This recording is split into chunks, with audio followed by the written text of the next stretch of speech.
Mabuhay! Magandang araw sa inyong lahat mga mahilig sa hayop. Ako si Mayo. At ako naman si CJ. Ngayon pag-uusapan natin ang mahalagang bagay at mga mahalagang paksa na madalas nakakalimutan ng mga may-ari o may alaga.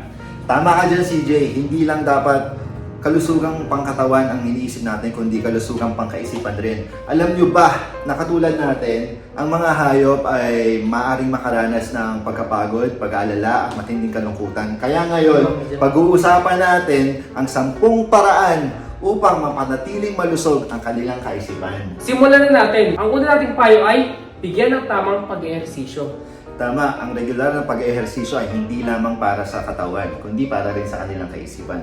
Kapag may sapat na galaw, may iwasan ng pagkabagot na maaaring magdulot ng kalungkutan sa kanila. Tama. Kaya siguraduhin na bigyan ng oras ang paglalakad o paglalaro kasama sila. Pangalawa, maglaan ng oras para makasama sila. Walang kapantay pagkasama mo ang iyong alaga. Ang pagbibigay ng oras ay nagpapalakas sa kanilang kaisipan at kalooban. Gamitin natin ang oras na yun at yun ay nagpapakita ng pag-aaruga sa ating mga alaga. Pangatlo, magtakda ng isang pang-araw-araw na gawain. Dapat consistent.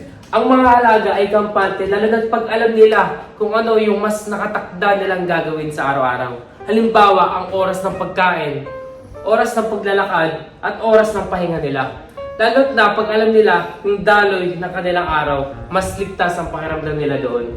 Pang-apat, siguraduhin may sapat na pampasigla ng isipan. Oo, mahalaga na bigyan sila ng laruan o mga palaisipan na magpapagana ng kanilang isipan. Halimbawa dito, mga laruan na kailangan pag-isipan bago nila makuha yung pagkain sa loob nito. Magandang payo yan. At pang-lima, mag-ingat sa pagbabago ng kapaligiran. Ang mga malaking pagbabago tulad ng bagong kasambahay o paglipat ng bahay ay maaaring magdulot ng pagkabalisa sa ating mga alaga.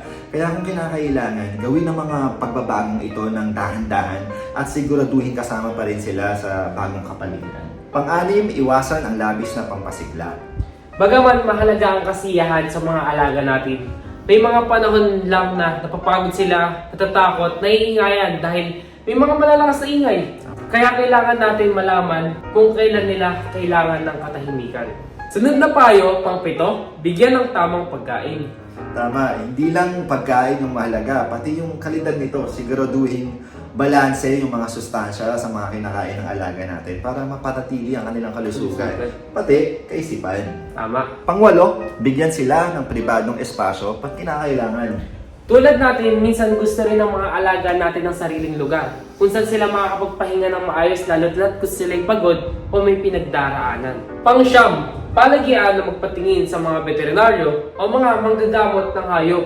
Mahalaga rin na magpatingin sa mga manggagamot ng hayop ng palagian. Minsan, yung pinagmumulan ng pagkabalisa ng ating mga alaga ay dulot ng suliraning pangkalusugan na hindi natin agad nakikita. Kaya, bigyan diin ang kahalagahan ng pagpapatingin.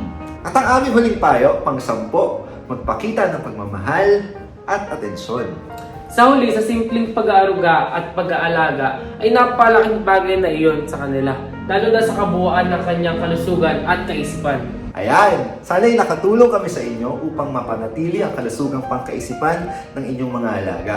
Huwag kakalimutan na hindi lamang pisikal na kalusugan ang dapat nating alalahanin, kundi pati ang kanilang kalooban. Tama, kaya alagaan natin sila at ituring natin sila na parang pamilya. Kung may iba pa kayong mungkahi, comment down below! Hanggang sa muli mga mahihilig sa hayop, sana'y maging malusog at maligaya ang inyong mga alaga. Paalam! Ngayon, pag-uusapan natin kung paano natin mapapangalagaan ang mahalagang... Ngayon, pag-uusapan natin kung ano ang mga mahalaga at madalas na pinagkakaligtaan. Magandang buhay! Ano ba? Mabuhay lang! Lalo't na, pag magbibigay ka ng oras sa kanila, kailangan din nila at nagpapalakas sa kanila yung pagbibigay mo ng oras. Paulit-ulit. Magandang payo yan. At pang-5 ay mag-ingat sa pagbabago ng isipan. Kapaligiran. Ay kapiligiran. Bagaman mahalaga ang kasiyahan ng ating mga alaga. May panahon lang na napapagod sila na nagugulat sa mga ingay-ingay. Bagal isa pa. Bigyan ng tamang pagkain. Hindi lang pagkain ang mahalaga, pati yung kalidad nito. Tama. So, Pang-siyam, palagyaan magpatingin sa mga veterinaryo o mga nanggagamot. Sige, pang-10, magpakita ng pagmamahal at atensyon. Sa huli, palagi.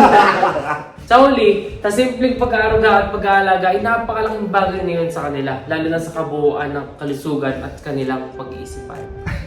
Pagkaisipan. Sinasabi mo, pati ang kanilang kalooban. Tama. Kaya kung kailangan natin na alagaan sila at alagaan pa rin natin talaga sila. Ayusin mo.